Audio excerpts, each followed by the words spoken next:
Aquí David Páramo. David, ¿cómo estás? ¿Qué tal, Pascal? ¿Cómo estás? Muy buenas noches.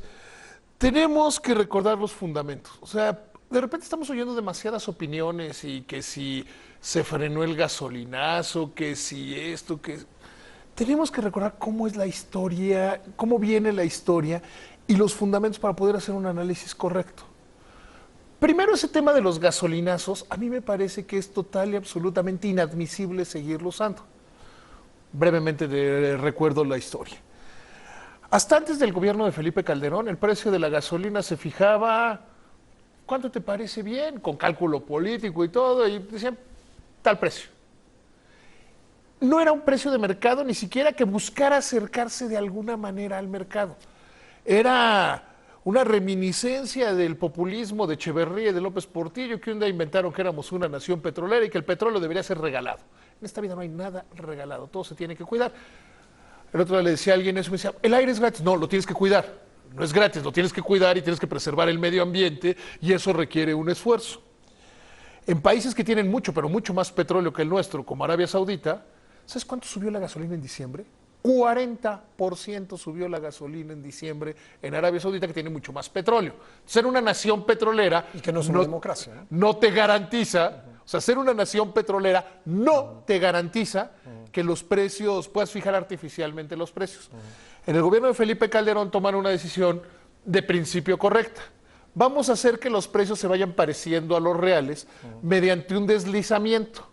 El deslizamiento, todo el tiempo que se aplicó ese gobierno y era más o menos el tope de la inflación estimada por Banco de México. Amortiguado en el caso del gobierno de Felipe Calderón por los altos precios de los combustibles, ahí se usaban estímulos para mantenerlo. Y ahí fue donde se inventó el gasolinazo. Y yo recuerdo muchos medios de comunicación que decían, el gasolinazo de este mes fue de 3 centavos. No es un gasolinazo, finalmente es un deslizamiento. La reforma energética, son dos decisiones paralelas. La reforma energética es vamos a liberar el mercado, vamos a crear un mercado energético en México, como no ha existido en prácticamente 80 años en este país. Un mercado donde haya libre oferta, libre demanda, donde haya competencia, donde haya concurrencia de privados y de la empresa productiva del Estado. Paralelamente, en el paquete económico dicen, vamos a preparar la liberación mediante un esquema de precios máximos al público. Todo el año pasado se usaron ya precios máximos al público y se dice, vamos a usar precios máximos al público y hacer un calendario de liberación del precio. El 30 de marzo se crea hay 90 regiones de venta de combustible en el país. Se empieza a liberar la primera, que es en el noroeste del país, y a partir de ahí se van a ir liberando hasta noviembre, que todos los precios van a ser total y absolutamente libres. Ya como los limones. Ni Hacienda, o como el tipo de cambio, nadie le va a meter mano. Entonces, este calendario decía un aumento del 27, se anunció en la primera fase de la liberación el 27, con base en una fórmula que aprueban todos los partidos políticos menos Morena, que no votó en contra, nada más no votó. Porque eso hay que dejarlo claro, porque luego todo el mundo le está tratando de echar la culpa a alguien más que no a ellos mismos. Este ajuste fue de 20% hacia arriba en promedio en los precios promedio. Después hubo otro que entró del 11 a hoy, justamente a hoy, que ya fue mucho menor, y a partir de mañana se empiezan a firmar, no necesariamente a partir de mañana, para ser muy precisos, a partir del martes, todos los días, la Comisión Reguladora de Energía va a decir, aplicamos la fórmula, ¿cuál es el precio máximo en cada una de estas 90 regiones aplicable para mañana?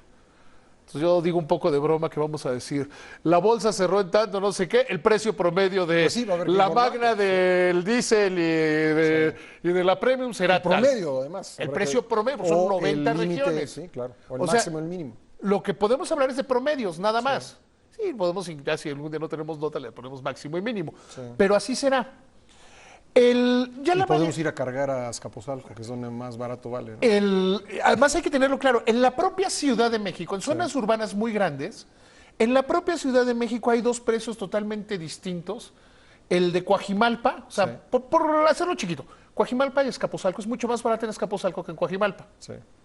Digo, si vives en Coajimalpa y te vas a cargar a Azcapotzalco, todo lo que te gastas de gasolina, a tiempo y desgaste el vehículo lo hace inútil. Pero si vives en Azcapotzalco y trabajas en Santa Fe, pues mejor te esperas a regresar a tu casa o en la mañana cargas y ahí sí ahorras dinero. Pero así es como funciona. Entonces, ¿qué hace el gobierno hoy? Dice, bueno, entramos a la siguiente fase. Es decir, no se está postergando, no se está cambiando, no es un hacerse para atrás en lo que ya se había decidido. Y usamos el IEPS, ahí anuncian un estímulo fiscal que en el caso del diésel, en el caso de la gasolina magna, es ligeramente superior al 30%, en el caso de la premium es del 2.47%, para usarlo como amortiguador. Me entrevisté en mi programa de radio hace un par de horas a José Antonio González Anaya, director de Pemex. Dice, el tema es la gran volatilidad del tipo de cambio. Entonces se usa como política pública el IEPS en los dos sentidos, para que no haya grandes variaciones. Sí. Entonces veremos que... La ley habla de 4.30 por litro de IEPS, ¿no?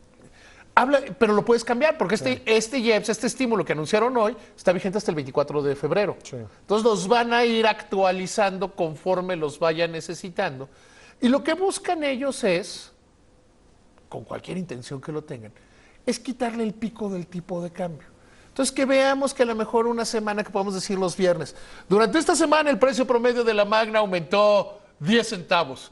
Eso compara favorablemente con los 15 centavos, desfavorablemente con los 15 centavos de la semana pasada. O sea, la lógica de esta fórmula es que si sube el precio del petróleo y de la gasolina y sube el tipo de cambio, se bajará el IEPS. O sea, tú vas usándolo como amortiguador para los picos. Sí. Y eso es lo que está pasando. No hay mucho más que eso. Y eso lo debemos tener claro. Entonces, y para el último día de noviembre, pasa total, o sea, ya no va a existir este tema, aunque el gobierno sí va a seguir aplicando IEPS. Y el gobierno sí va a poder decir, oye, pues le quito, le pongo más o menos IEPS. Porque eso es indistinto a la competencia. O sea, hoy vemos marcas de refrescos, de cigarros, de cualquier producto. Vamos a quedarnos en cigarros y refrescos que tienen IEPS. Pues es lo mismo si la empresa A o la empresa B te venden un refresco, pues el IEPS es constante y las diferencias de precio vienen por las eficiencias entre ellos. O sea, alguien va a decir, oye, yo con este IEPS puedo vender la gasolina, estoy inventando, a 17. Yo te voy a decir, pues yo la puedo vender a 15. Teniendo ganas, porque quiero que todos vengan a mi gasolinería y se metan a mis tiendas de conveniencia. Pues lo primero que vamos a ver, de acuerdo con todos los estudios que se han hecho, privados y del propio gobierno, la gente no está tan preocupada al momento de tomar decisiones de compra por el precio. Sí. Está preocupado por la calidad del servicio. Litros completos. ¿Y qué puedes hacer en la estación de servicio? Eso te iba a preguntar. En un caso típico de lo que viene, ¿la estación de servicio ganará más? ¿Su negocio será la gasolina o serán estas otras cosas asociadas? O una mezcla de las dos. O sea, pensemos en Oxxo, que Oxxo va a ser uno de los más grandes competidores en estaciones de servicio. ¿Dónde va a estar? O sea, ¿qué va a terminar subsidiando a qué y qué va a terminar funcionando a qué? Porque, por ejemplo, la tienda Oxxo, la estación de gasolina. En centros comerciales en Estados Unidos hay gasolinerías pequeñas con gasolina muy barata, ¿no? Claro, porque... Que sirve como gancho. ¿Te acuerdas de cuando tuvimos una crisis por el precio de las tortillas? Que las tiendas de autoservicio dijeron, nosotros no solo no subimos el precio, bajamos el precio de la tortilla. Puede ser un Pero fenómeno ponemos la de tortilla ahí al fondo del súper, ¿no? Las tortillas están al fondo del súper, bajo el principio básico de que si tú vas a comprarte 1 kilo de tortillas, te vas a llevar algo en el camino. Es el mismo concepto que tiene, por ejemplo, Banco Azteca y Electra. Los bancos Azteca generalmente, en 90 y tantos %, están adentro de una tienda Electra. Ellos son los que tienen el tipo de cambio más barato, por ejemplo. La apuesta es que tú, entre que entras a la tienda, llegas al banco y te regresas, alguien te convenció de venderte algo. O te generó la necesidad de que siempre sí quiero un refrigerador o un tostador o una cosa de ese tipo. Entonces lo que vamos a ver, ¿cuál es la visión del consumidor hoy? Y lo digo, ¿qué haces cuando vas a cargar gasolina? Generalmente quieres ir al baño y te quieres comprar algo, o sea, un refresco, algo. Entonces, si hay clientes que podrán decir, oye, pues a mí a lo mejor 17, si es entre 17 y 17, 20, pues voy a la gasolinería esta porque los baños están limpios, cómodos, seguros, iluminados, o hay un cajero automático, o tienen unos buenos tacos. Eso es lo que vamos a ver. Y después ya veremos precios libres de los combustibles. Entonces yo te diría, si nos acordamos de los fundamentos, seguimos avanzando en el sentido correcto, aunque yo que soy totalmente liberal en materia económica, creo que no se deberían matar los picos. Entiendo que hay una posición política. David, muchas gracias. Muy bien, Pascal, feliz fin de semana.